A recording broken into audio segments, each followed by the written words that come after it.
오늘의 데일리 뉴스레터에 오신 것을 환영합니다.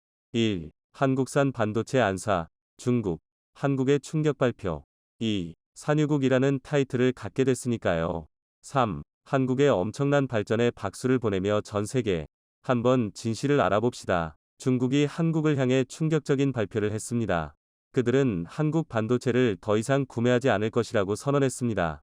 이 발표로 인해 중국이 수출에 의존하고 있는 삼성전자와 SK하이닉스는 큰 위기에 처했습니다. 이미 어려운 시기를 겪고 있는 이들 기업은 중국의 갑작스러운 발표로 인해 더욱 어려움에 빠졌습니다. 그러나 중국은 한국산 반도체 수입을 전면 금지하고 이를 중국산 제품으로 교체하는 결정을 내렸지만 이러한 결정이 중국 내에서 심각한 문제를 일으키며 혼란이 생겼습니다. 결국 이 사태는 영화 속 한 편이 대반전 같은 이야기로 발전하며 중국이 한국에 무릎을 꿇게 되는 상황이 만들어졌습니다. 이러한 상황은 많은 사람들에게 놀라움을 주었으며 중국과 한국 사이의 경쟁 관계에서 예상치 못한 전환을 초래하였습니다. 전 세계 주요 외신들이 대대적으로 보도하고 있는데요. 최근 중국에서 반한 정서가 번지는 속도가 예사롭지 않습니다. SNS에서는 한 유명 배우가 한국 학생들에게 괴롭힘을 당했다는 10여 년 전 인터뷰 내용까지 소환되고 있습니다. 중국의 대표적 전랑 언론인으로 꼽히는 후시진 전 황구시보 편집장이 SNS를 통해 반한 감정을 숨기지 않았습니다. 최근 한국을 향해 입에 담지 말아야 할 온갖 욕설을 그대로 보도한 중국 관영 매체 황구시보를 지지하며 한국을 깎아내렸습니다. 2,400만 명이 넘는 SNS 팔로워를 거느린 그의 한마디는 중국인들의 여론 형성에 적지 않은 영향을 미칩니다. 뿐만 아니라 중국 SNS에서는 우리에게 유역비라는 이름으로 더 잘 알려진 중국 배우 류이페이의 2009년 인터뷰가 다시 화제가 되고 있습니다. 중국 유명 배우 류이페이는 사실 한때는 몇몇 한국 여자아이들이 저를 난처하게 한 적이 있습니다. 저는 너무 답답했습니다. 라며 뜬금없이 등장한 이 동영상은 지난 7일 온라인에 올라온 뒤 조회수 5억 4천만 회를 기록했는데 한국을 비난하는 댓글이 쏟아지고 있습니다. 중국 정부가 대놓고 협한 분위기를 조성하면서 중국 현지 혐한 기류는 심상치가 않습니다. 중국에서 인기를 끌던 한국 화장품 매장에서 불매운동 소동이 빚어지는가 하면 한국인들을 상대로 한 무차별 폭행 괴담까지 돌고 있습니다. 중국 시닝 지역에 있는 백화점에 입점한 한국 화장품 매장에서 젊은 중국 남성이 삿대질까지 해대며 불같이 화를 냅니다. 온 국민이 한국산 제품 불매운동을 하고 있는데 여기서 한국 사람 데리고 뭐 하는 거야? 라며 한국인 관광객을 데리고 있는 여행사 직원의 온갖 욕설을 퍼붓고 있는 한 중국인 남성. 그런데 주변에서는 말리기는커녕 오히려 이 남성을 도와 한국인을 위협하고 있습니다. 주위에 있는 중국인들은 한국인 사라져. 그래, 사라져. 그래, 라고 외쳤습니다. 이처럼 험악한 분위기 속에 한국인 유학생을 노리는 이른바 묻지마 폭행, 괴담도 교민들을 중심으로 빠르게 퍼지고 있습니다. 중국 인민대를 다니는 한인 여학생이 우리말을 썼다는 이유로 길을 가다 폭행을 당했다는 내용입니다. 중국에서 유학생활 중인 한국인 이모 씨는 한국말 썼다는 이유로 그냥 맞았다고 들었어요. 당분간은 밖에 안 나가고 집에서 좀 있으려고요. 라며 불안을 호소했습니다. 자, 그런데 이 정도는 아무것도 아니었습니다. 중국은 급기야 한국에 가장 민감하고 타격이 큰 한국산 반도체를 사지 않겠다며 한국을 흔들기 시작했습니다. 올해 1분기 반도체 수출 규모는 무려 33% 넘게 추락했고 이는 모두 중국 때문인 것으로 나타났습니다. 얼마 전 중국이 미국 마이크론의 안보 심사를 실시하겠다며 칼을 빼들었는데 이것이 한국 반도체에 보내는 경고였다는 보도들이 여러 쏟아져 나왔었는데요. 중국 정부가 대놓고 개입하여 한국 반도체에 큰 타격을 주고 있다는 전문가들의 주장이 나왔습니다. 중국의 수출 비중이 50%에 육박하는 삼성전자와 SK하이닉스가 가장 큰 타격을 받았는데요. 삼성전자의 올해 1분기 영업이익이 중국 때문에 6천억 원으로 고꾸라지면서 어닝쇼크, 실적 충격을 기록했습니다. 삼성전자의 분기 영업이익이 1조 원 밑으로 떨어진 건 2009년 1분기 이후 14년 만에 처음입니다. 중국이 갑자기 반도체를 사지 않는 바람에 1분기 반도체 부문에서만 4조 6천억 원에 가까운 적자를 냈습니다. 삼성전자가 반도체 부문에서 분기 적자를 기록한 것도 글로벌 금융위기를 겪은 2009년 1분기 이후 14년 만입니다. 반도체 부문 매출은 13조 7,300억 원으로 나타났는데 지난해 같은 기간과 비교하면 매출은 반토막이 났고 영업이익은 무려 13조 원이 줄었습니다. 삼성전자는 그나마 스마트폰 사업에서 폴더블 폰의 인기에 힘입어 막대한 영업이익을 기록하며 반도체 적자를 메꾸고 6천억 원의 영업이익이라도 냈지만 반도체 매출이 100%인 SK 하이닉스는 상황이 훨씬 더 심각했습니다. 중국이 한국산 반도체를 갑자기 사지 않는 바람에 SK 하이닉스가 올해 1분기 3조 4천억 원이 넘는 적자를 기록했습니다. 지난해 4분기 영업손실 1조 9억 원을 더하면 적자 규모가 5조 원을 넘어섰습니다. 하이닉스가 SK그룹에 편입된 2012년 이후 사상 최대 적자인데요. 지난해 같은 기간 1분기 매출 12조 1,557억 원, 과 견조 58% 감소했고 2조 8,639억 원이었던 영업이익도 적자로 전환했습니다. 문제는 지난해 4분기에 이어 영업손실 규모가 커지고 있다는 점입니다. SK하이닉스는 지난해 4분기에 1조 8,984억 원의 손실을 내며 분기 기준으로 10년 만에 적자 전환했습니다. 하이닉스가 SK에 편입된 해인 2012년 3분기에 240억 원 영업손실을 낸 이후 최대 적자 규모입니다.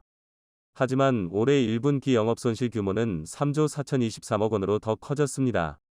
올해 2분기에도 메모리 반도체 업황 악화로 실적 개선이 어려워 2012년 이후 첫 연간 적자를 기록할 수 있다는 관측도 나오고 있습니다. 문제는 현재 전 세계적으로 한국의 반도체 상황이 가장 위험한 시기에 중국이 한국산 반도체를 사지 않겠다는 충격적인 발표를 했다는 것입니다. 중국이 아니라도 현재 메모리 반도체는 역사상 가장 큰 위기에 직면한 것으로 전해졌습니다. 10일 대만 시장조사업체 트렌드포스는 올 2분기 메모리 반도체 D램과 낸드 플래시 가격 하락폭이 커질 것이라고 분석했습니다. 당초 예상에 따르면 2분기 D램 가격은 1분기보다 10%부터 15% 내릴 것으로 예측했으나 트렌드포스는 하락 예상폭을 13%부터 18%로 확대했습니다. 낸드 플래시의 가격 하락 예상폭도 5%부터 10%에서 8%부터 13%로 늘렸습니다. 가격 예상 낙폭이 확대된 건 메모리 공급업체들이 재고를 줄이고 있는데도 불구하고 여전히 시장 재고 수준이 높아 거래량이 늘지 않고 있는 탓입니다. PC용 D램은 이전 세대 제품인 DDR4 공급량이 이미 과도해 2분기 가격이 1분기보다 15%부터 20% 추가 하락할 전망입니다.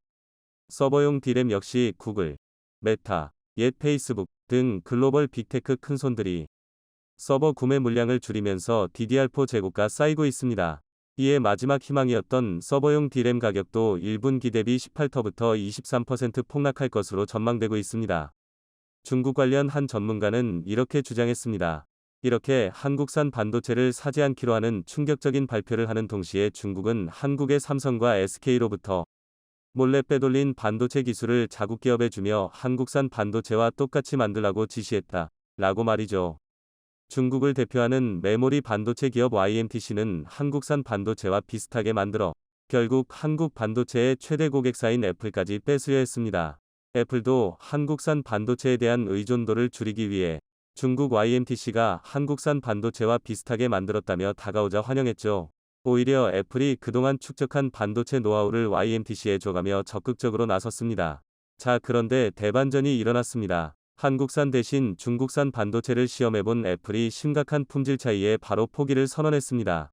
중국 정부와 중국 관영 매체들은 미국 정부가 화웨이처럼 중국 반도체 기업에 강력한 제재를 가했기 때문이라고 전했지만 일부 전문가들은 사실 미국의 제재가 아니라 중국 반도체의 품질 문제라고 털어놓았습니다. 이렇게 중국 정부가 한국산 반도체를 모두 중국산 반도체로 바꾸려 하자 중국 기업들마저 중국을 탈출하고 있다는 놀라운 소식이 전해졌습니다. 품질이 한참 떨어지는 중국산 반도체를 쓰다가는 글로벌 경쟁에서 완전히 뒤떨어질 것을 직감한 중국 기업들은 시진핑의 괴팍한 정책에서 벗어나기 위해 본사를 다른 국가로 옮기고 있는 것으로 전해졌습니다. 3위 전자상거래업체 핀도더는 상하이 본사를 아일랜드 더블린으로 이전했습니다. 중국산 반도체로 데이터 센터를 돌리다가는 망할 것을 직감한 것이죠. 시진핑의 혀를 내두른 알리바바도 뉴욕 증시에 상장을 검토 중인 것으로 알려졌고 심지어 중국 의류업체들까지 중국에서 동남아시아로 공장을 옮기면서 중국의 섬유 의류 산업도 망해버렸습니다. 자원 그중 석유는 하늘의 선택을 받은 국가만이 누리는 선물로만 생각했었습니다. 석유가 생산된다는 이유로 전 세계 시장 경제를 마음대로 쥐고 흔들고 조금이라도 기분이 상하면 생산량을 줄이고 수출을 중단해버리는 통에 한국처럼 기름 한 방울 없는 국가는 늘 외교 역량을 발휘해 그들의 처분을 기다려야 했었죠. 그래서 기름을 생산하는 나라, 즉 산유국은 한국의 오랜 꿈이었고 전 세계에서 가장 많은 천연가스가 매장되었을지도 모른다는 60년 전 보고서 하나에 현재까지도 들썩들썩하고 있습니다. 그런데 세계는 이미 화석연료를 줄이고 차세대 에너지원인 천연가스의 시대로 접어들었는데 적어도 이 천연가스에 있어서 경북 포항만큼은 예외입니다. 아마 여러분들도 2017년경 포항 한복판에서 불길이 활활 타오르고 있고 몇 개월째 그 불길이 꺼지지 않고 있다는 소식은 들어보셨을 것으로 생각됩니다. 2017년 3월 초 포항시 남구 대잠동에서는 옛 철길을 공원으로 조성하는 공사가 진행됐는데 지하수를 찾기 위해 굴착을 시도하던 중 갑자기 불길이 치솟았습니다. 당시 사고로 화상사고가 발생했고 즉각 소방당국이 출동해 장시간에 걸친 진화 작업을 펼쳤으나 도무지 불길이 잡히지 않았습니다. 흙으로 덮어도 거품 소화액을 퍼부어도 불길은 더욱 활활 타오르기만 했죠. 불이 생김새가 이상하다 생각한 포항시는 한국지질자원연구원과 한국가스안전공사 등의 의뢰해 불길을 조사했는데 말도 안 되는 결과가 나왔습니다. 천연가스였죠. 그러니까 포항 시내 한복판에서 천연가스가 마구마구 솟아오르고 있었던 겁니다. 당시 사고로 생각됐던 이 불길은 일주일이 지나고 1개월이 지나고 5개월이 지나도록 사그라들지 않았고 포항시는 역발상으로 불이 정원을 만들었는데요. 그리고는 불꽃에서 음식물을 조리할 수 있도록 쇠기둥을 받고 그 불로 계란을 삶아 나눠주는 등 이 시기 포항을 방문한 분들은 신기한 경험을 하셨을 겁니다. 그런데 시내 한복판에서도 천연가스가 줄줄 새어나오는 걸 보면 한국은 자원빈국 또는 자원불모지는 아닌 것 같은데요. 그럼 우리의 시선을 포항 구룡포 앞바다 60km 밖으로 이동해 보겠습니다. 혹시 헷갈리시는 분들이 있을 수 있어 먼저 용어 정리를 하고 넘어가겠습니다. 보통 우리가 말하는 석유, 페트롤리움는 지하에서 생성된 액체, 기체, 고체 상태의 탄화수소 혼합물을 말하지만 보통은 액체 및 기체 상태의 원유를 의미합니다. 그런데 이렇게 석유가 매장된 곳에는 천연가스도 공존하기 마련이라 천연가스도 석유로 통칭되기도 합니다. 가공되지 않은 석유 속에는 극소량의 황, 질소, 금속은 물론 수분, 가스분의 불순물을 가지고 있는데 이 상태에서 공정을 거치면 원유가 되고 원유를 정제하면 휘발유, 경유, 등유, 윤활유, 아스팔트 등이 생산되는 겁니다. 그러니까 석유는 단순히 발전소 연료로만 사용되는 것이 아니라 자동차 연료, 선박 연료, 보일러 연료, 플라스틱 원료 등등 그 쓰임새가 무궁무진하기 때문에 중요한 것인데요. 그런데 그간 한국은 기를 한 방울 나지 않는 나라라는 조금은 아쉬운 타이틀을 가지고 있었는데 이 타이틀은 박탈당했습니다. 왜냐면 2004년 7월에 한국이 공식적으로 산유국이라는 타이틀을 갖게 됐으니까요. 어떻게 된 일일까요? 우리나라는 2004년 7월부터 2021년 12월 31일까지 공식적으로 산유국이라는 지위를 누렸습니다. 바로 동해가스전 덕분입니다. 동해가스전의 역사는 곧 한국 자원개발의 역사이기도 한데요.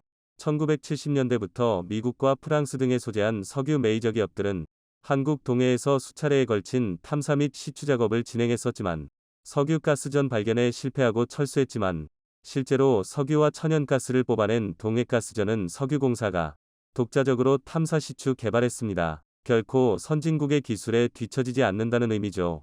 어쨌든 1998년 7월 가스층을 발견한 이후로 경제성 평가, 시추, 생산시설 건설 등의 과정을 거쳐 실제로 천연가스 생산을 시작했습니다.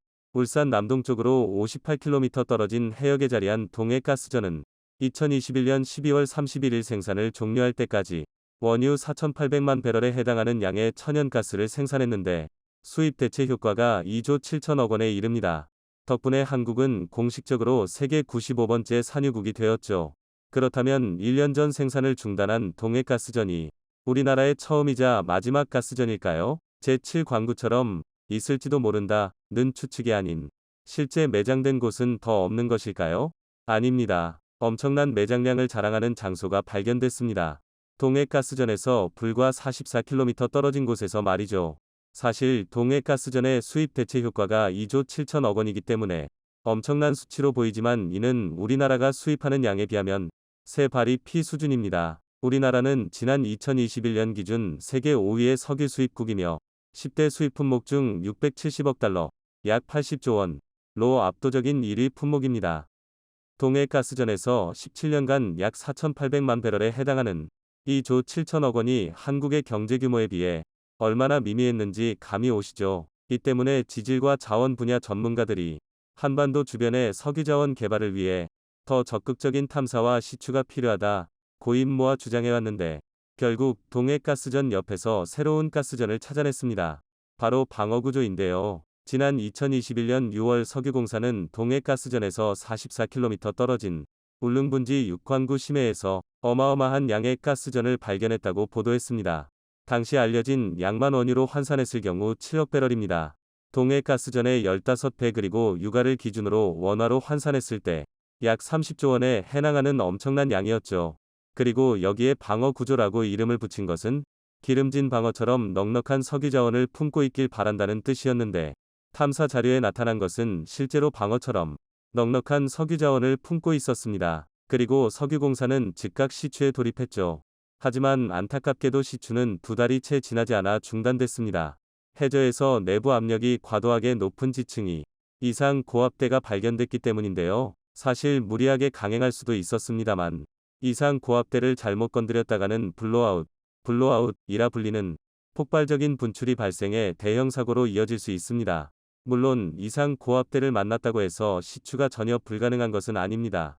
이상 고압대는 상하부 지층이 투과가 어려운 지형이 변형되어 만들어지는데 부피가 좁아지면 내부의 액체나 기체가 과도한 압력을 받게 되면서 작은 틈으로도 블로아웃이 일어날 수 있습니다. 그래서 블로아웃 방지기나 윤활제로 사용되는 이수의 비중을 조절해 통제가 가능하지만 블로아웃에 대한 만병통치약은 아닙니다. 만약 분출이 발생하면 막대한 환경피해가 발생할 가능성이 높은데 2010년 멕시코만에서 시추 시설이 폭발하며 원유 7억 7천만 리터가 유출된 딥워터 허라이즌 사고도 이상 고압대를 건드렸다가 발생한 사고죠. 그래서 일단 석유공사는 잠시 시추를 중단하고 차후 추이를 보면서 진행할 계획인데요. 이러한 지지부진한 우리나라의 움직임과 달리 주변국인 중국과 일본의 행보는 우리를 더욱 답답하게 만들고 있습니다. 한반도 주변에 대륙붕이 많다 보니 주변국들이 자원 확보를 위해 치열하게 경쟁 중에 있죠. 특히 중국의 움직임이 심상치 않은데요. 지난 3월 14일 오후 10시경 해양수산부 어업지도선 무궁화호는 여느 때와 다름없이 서해 지역을 순찰하고 있었습니다. 그런데 아직 한 번도 본 적 없는 이상한 구조물이 선장의 눈에 띄었는데 가까이 가서 확인해보니 이는 전형적인 이동식 석유 시추 구조물이었습니다. 시설물에는 더카니 하이 아일랜드 7이라고 적혀 있었죠. 그런데 이 구조물은 원래 이 위치에 있으면 불법인 구조물입니다. 왜냐면 한국과 중국의 배타적 경제수역 EEZ 중첩된 관계로 한중 잠정조치수역으로 설정해둔 곳이기 때문입니다. 그래서 어느 나라도 함부로 구조물을 세울 수 없는 곳인데 중국이 석유 시추 구조물을 세워둔 겁니다. 유엔 해양법에 따르면 배타적 경제수역 내에서는 자신의 영토처럼 관리함으로 어업활동을 포함 천연자원의 탐사, 개발, 보존 및 관리 등을 할 수 있고 자원개발을 위한 인공구조물을 설치할 수 있습니다. 그런데 이 구조물이 세워진 지역은 한국과 중국의 배타적 경제수역이 교집합으로 중첩되기 때문에 양국이 합의하에 한중어업협정을 체결했습니다.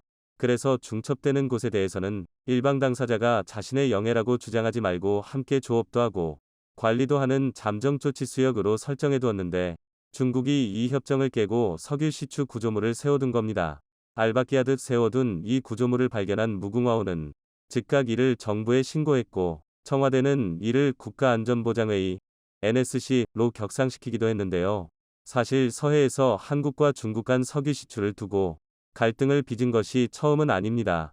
한국은 2004년 제2 광구 지역에서 유전 탐사 활동을 벌였으나 중국이 강하게 반발했었고 2008년에는 반대로 중국이 서해에 석유 시추 시설물을 설치해 한국 정부의 항의를 받기도 했습니다. 당시 시추를 추진했던 중국과학원은 탐사 결과 보고서에 계산된 석유, 가스의 추정 매장량은 약 20억 톤 규모에 달한다 고 써 충격을 안겼는데요. 1973년에는 한국이 제2광구에서 석유를 시추하려는 움직임을 보이자 중국이 군함을 보내 저지하기도 했죠. 한편 한국은 한국에게 산유국이라는 타이틀을 선물했던 동해가스전을 활용해 새로운 도전에 나섰습니다. 지난 2022년 11월 3일 열린 추계자원연합학술대회에서 서정규 석유공사 글로벌기술센터장은 석유공사는 에너지 안보와 탄소 중립을 선도하는 에너지 공기업으로서 전통적 석유개발뿐만 아니라 CCS, 암모니아 등 신성장 사업을 적극적으로 추진하고 있다고 밝혔는데, 여기에서 말하는 CCS 기술이 동해가스전에 활용되고 있습니다. 지난 영상에서 탄소 중립, 넷 제로에 대해서 설명드렸었습니다만, 탄소 중립은 인간 활동에서 발생하는 이산화탄소 배출량은 최대한 줄이고, 어쩔 수 없이 배출된 이산화탄소는 이를 포집하거나 자연에 흡수시켜 실질 배출량을 0으로 만드는 지구 지키기 계획입니다. 이에 전 세계는 이산화탄소를 최대한 줄이겠지만 불가피하게 발생하는 이산화탄소를 전부 잡아 지하저장고에 가두는 기술을 개발해왔습니다. 바로 탄소 포집 및 저장 기술인데요. 그럼 포집된 이산화탄소를 저장하기에 가장 좋은 장소는 어디일까요? 바로 바다입니다. 사실 바다는 우리에게 해산물을 공급해주는 훌륭한 보물창고일 뿐만 아니라 공기 중 이산화탄소를 가장 많이 흡수하는 거대한 생명체이기도 합니다. 지난 2021년 6월 그린피스는 위기의 바다를 위한 해결책, 해양보호구역이라는 보고서를 발간하면서 지구가 현재 직면한 기후위기 해결의 실마리는 해양에 있다. 해양에 의해 흡수되는 탄소를 블루카본이라고 부르는데, 지난 20년간 인간활동으로 배출된 이산화탄소의 25%가 해양으로 흡수됐다고 밝혔습니다. 또한 해양은 중요한 탄소 흡수원이며 심해층은 지구상에서 가장 큰 탄소 저장고로 대기 내 탄소량의 50배 이상, 지표상의 초목, 토양, 이생물 전체에 저장된 탄소 총량보다 무려 10배 많은 양을 저장하고 있다며 탄소 중립 시대에서 바다의 역할을 강조했는데요. 그렇다면 심해의 저장 공간을 만들기 위해서는 심해 깊은 곳에 흙을 퍼올려야 하는데 이는 너무나 많은 비용을 필요로 합니다. 그래서 자연적으로 생긴 공간, 즉 유전을 활용하자는 방안이 나왔습니다. 다시 말해 심해에 위치한 유전에서 석유를 퍼올리고 나면 빈 공간이 생기는데 이 빈 공간에 포집된 이산화탄소를 채우는 것이죠. 그리고 그 틈을 막아버리는 것인데, 만약 실수로 조금의 이산화탄소가 빠져나오더라도 심해의 고압을 이겨내지 못한 이산화탄소가 수면으로 떠오를 일은 없습니다. 한국은 동해가스전을 이 용도로 활용하고 있습니다. 작년 12월 31일까지 천연가스를 뽑아내고 생긴 빈 공간에 연간 40만 톤씩 30년간 총 1200만 톤의 이산화탄소를 저장해 탄소 중립에 나서겠다는 것인데요. 한국은 지난 2017년에 이미 포항 앞바다에서 이산화탄소 100톤을 심해에 저장하는 실험을 성공시켜 관련 기술을 보유한 세계 3번패 국가가 되기도 했죠. 시장조사 업체 리서치앤마켓, 리서치앤드마켓츠에 따르면 글로벌 CCS 시장 규모는 2020년 41억 달러에서 2026년 94억 달러, 11조 5천억 원로 연평균 15.7%씩 성장할 전망입니다. 각국에서 탄소 중립 노력이 강화되는 추세를 보면 사업이 가시화되는 2030년 이후 시장 규모가 급속도로 커질 것으로 보이는데요. 탄소를 포집해 저장하는 CCS 기술에 탄소를 활용하는 CCUS의 시장 규모는 이보다 훨씬 더 커질 것으로 예상됩니다. 국제에너지지구 IEA의 세계 에너지 시장 전망 2019에 따르면 2050년 전 세계 이산화탄소 배출량은 약 370억 톤이 될 것이며, 이 중 9%에 해당하는 26억 1천만 톤이 CCUS를 통해 감축될 것으로 예상됩니다. 1톤당 탄소 배출권 가격이 12만 5천 원으로 책정했을 때 CCUS 시장 규모는 최대 326조 원에 달하는데, 동해가스전을 통해 축적된 기술력으로 이 거대한 시장의 리더가 한국이 되었으면 좋겠습니다.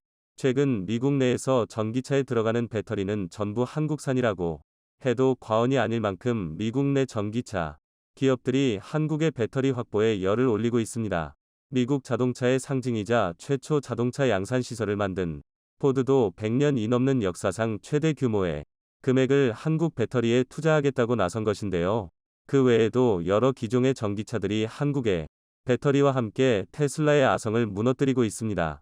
한국은 여기에 멈추지 않고 새로운 개념의 차를 개발하게 되는데, 이를 상용화시킨 것은 전 세계 한국이 유일하여 이 때문에 많은 국가들이 주목하고 있습니다.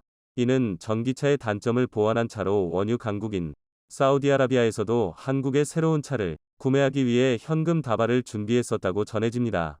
반면 초창기 일본의 전기차 기업들은 전 세계 순위에 항상 10위권 안에 있으면서 강국으로 군림했었지만 현재는 10위권이 한국 기업들이 차지하면서 일본의 기업들은 저 멀리 잊혀졌습니다.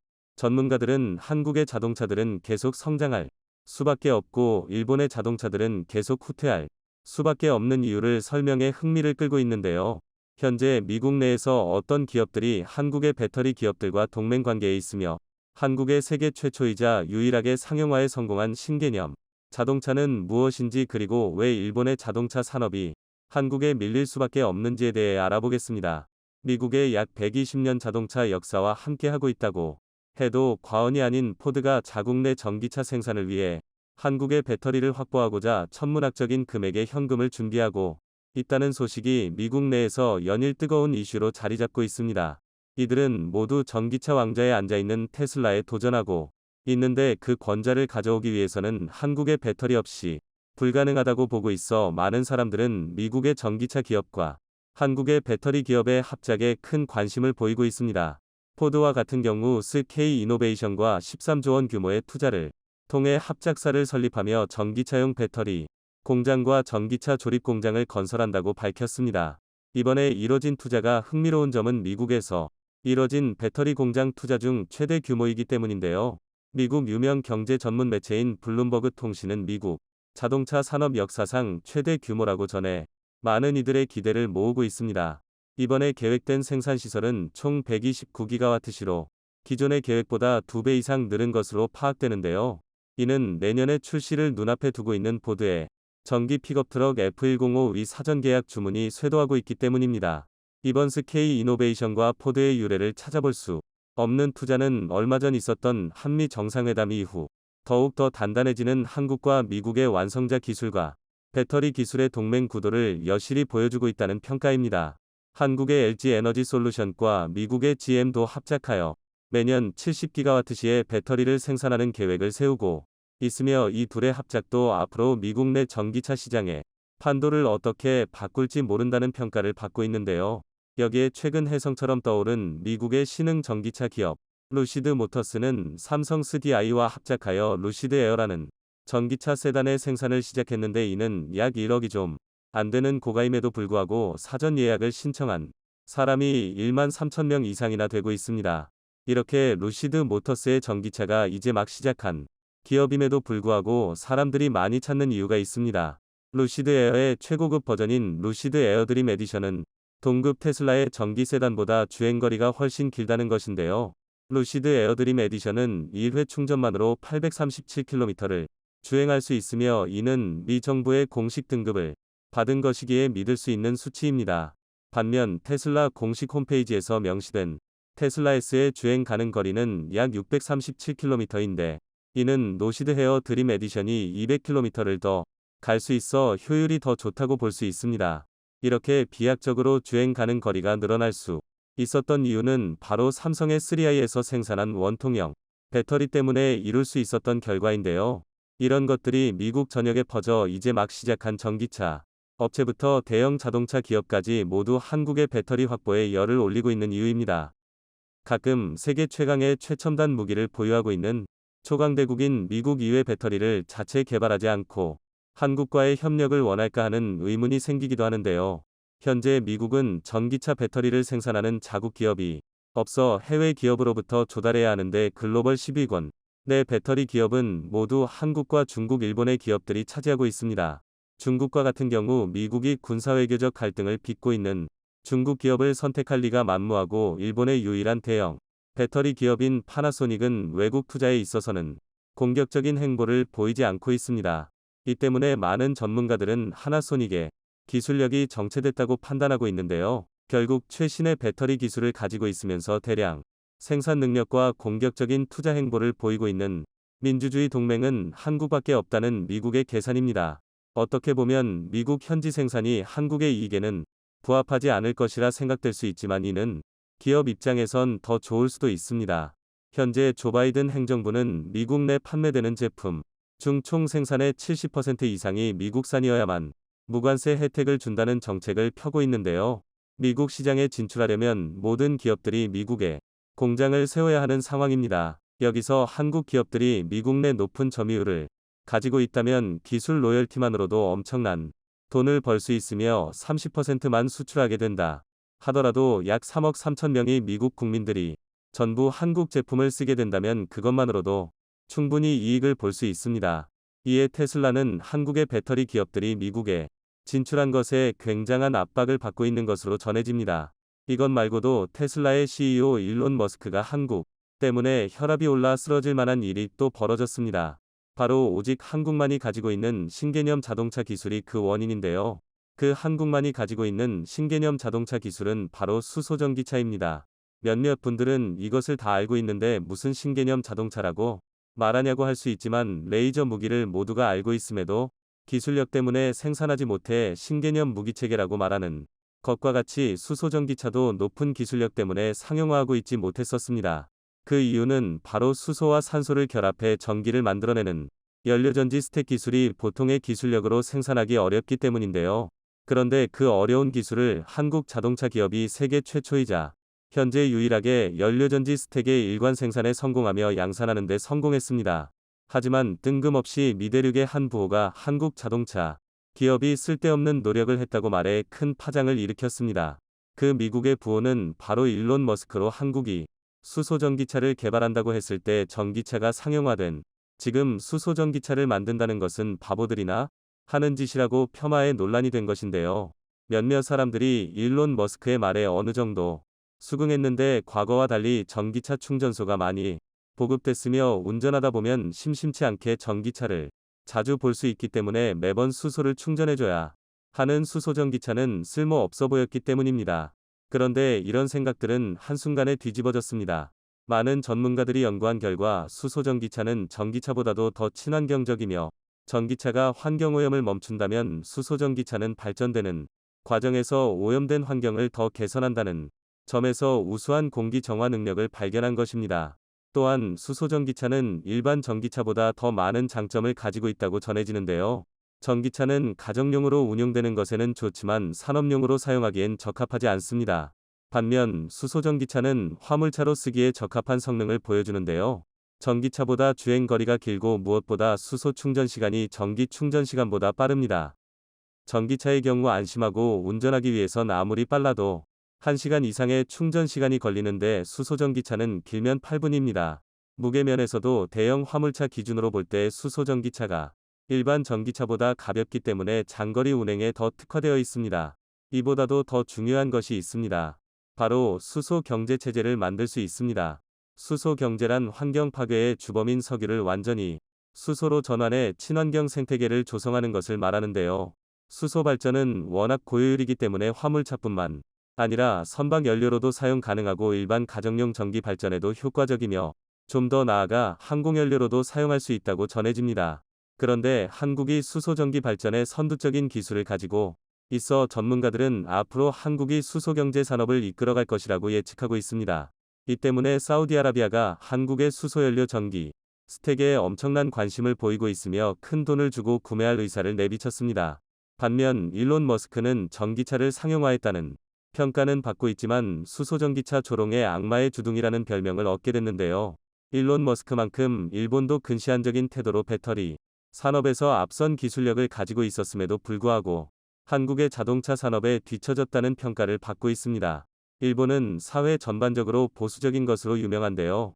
때문에 가업을 이어받거나 전통이나의 것을 지키는데 목숨을 거는 국가로 잘 알려졌습니다.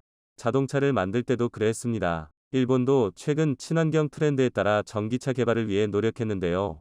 문제는 전기차를 만들 때 내연기관 자동차 설계를 바탕으로 만들어 전기차의 이점을 전혀 살리지 못했습니다. 때문에 안 그래도 좁은 차를 만들기로 유명한 일본은 잘못된 설계로 공간 효율이 떨어지게 되는데요. 일본은 높은 배터리 기술을 가지고 있음에도 전통적인 자동차 설계 때문에 전혀 이점을 살리지 못하고 현재는 도태되고 있는 상황이며 일본의 자동차 산업이 완전 붕괴 직전에 있습니다. 반면 한국은 신기술 도입을 잘하는데 전기차를 개발할 때 기존 자동차에 대한 틀에 얽매이지 않았습니다. 또한 전기차가 미처 세상을 지배하기도 전에 수소전기차라는 새로운 것에 도전하는 중인데요. 한국은 더 공격적인 투자로 앞으로 세상을 이끌어갈 수소연료전지 최강자로 급부상했습니다. 이런 것을 보면 한국의 발전 속도를 빛의 속도라고 해도 과언이 아닌데요. 한국의 엄청난 발전에 박수를 보내며 전 세계 수소연료전지가 전부 한국에서 만들어진 것이길 바랍니다.